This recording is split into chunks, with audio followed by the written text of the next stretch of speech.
The lesson. Oh, yeah. One thing I wanted to get your take on was obviously DJing now in 2016 is different to 95, 2000, 2005.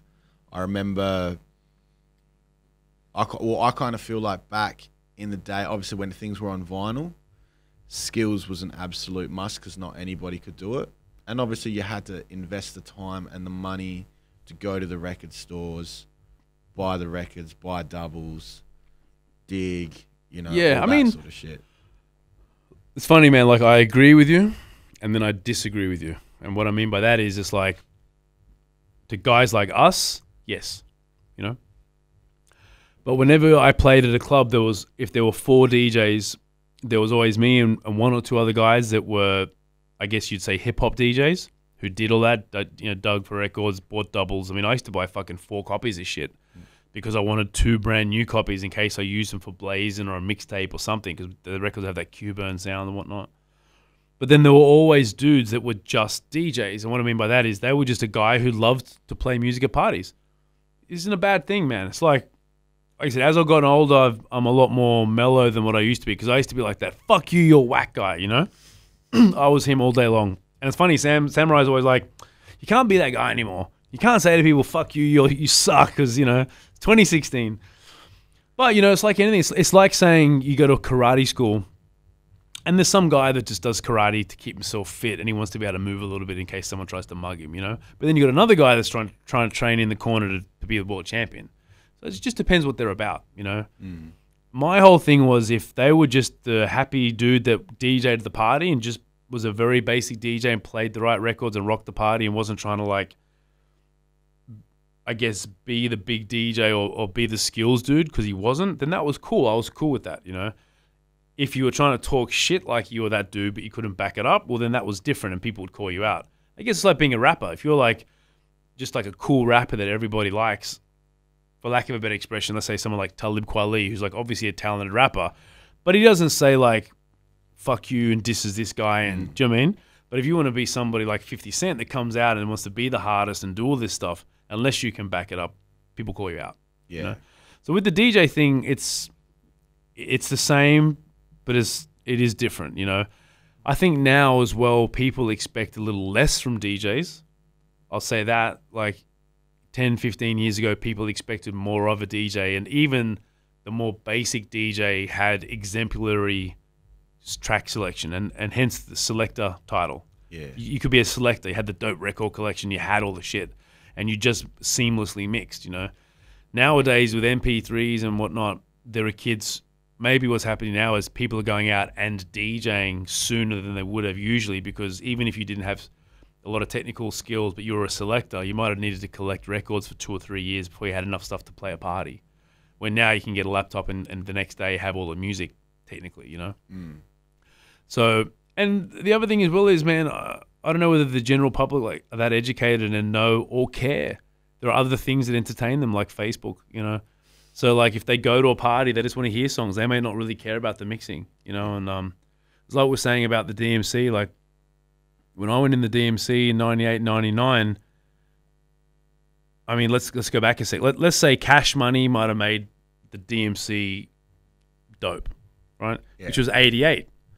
So 10 years later, when I was doing it in 98, it was still kind of new and it was a novelty. And in Sydney, you'd get 1,000 people at the Metro Theatre for the New South Wales DMC, you know? But let's say 10 years later in 2008 or in 2016, I mean, fuck, 20 years has almost passed. So the shit ain't new anymore. So you can't be mad for people not being that excited. You know what I'm trying to say? Like, yeah, just things change, you know? What do you think, because you notice how you've got like your battle DJs and then you've got your club DJs, and a lot of the times, like you've gone from battling into the club realm and you've done it in a pretty like seamless. Yeah, well, let me jump into that real quick. So I was always, I was a fan of hip hop first, right? So I had the records, you know what I mean? And then at first, I just wanted to learn how to beat mix.